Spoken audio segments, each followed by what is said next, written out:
Casque sur les oreilles et canne à la main, nous sommes bien loin des équipements d'un docteur. Et pourtant, Cédric fait tout comme, il prend le pouls de cette canalisation.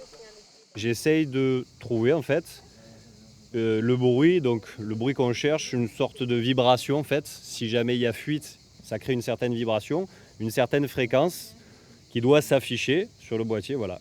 Et donc on essaye, vanne par vanne, de se rapprocher, de chercher ce bruit-là, cette fréquence-là.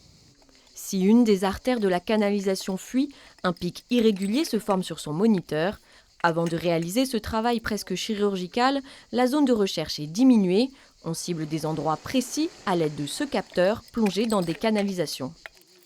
Donc ça, c'est le prélocalisateur de recherche de fuite qu'on dépose une journée avant, qui pendant la nuit va écouter au moment les plus calmes, où il y a le moins de consommation, moins de tirage.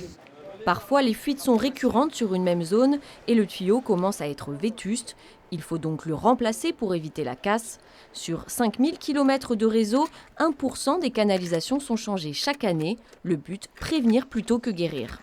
Le fait de faire du renouvellement régulier nous permet de garder un âge moyen correct et de ne pas avoir de problème dans le temps. Leur mission, prendre soin du réseau, mais surtout le surveiller 24 heures sur 24, 7 jours sur 7, du haut de cette tour de contrôle.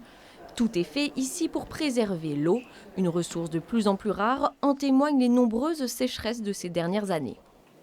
Nous allons vivre ces phénomènes de manière de plus en plus régulière. Donc on se doit de prendre soin de l'eau.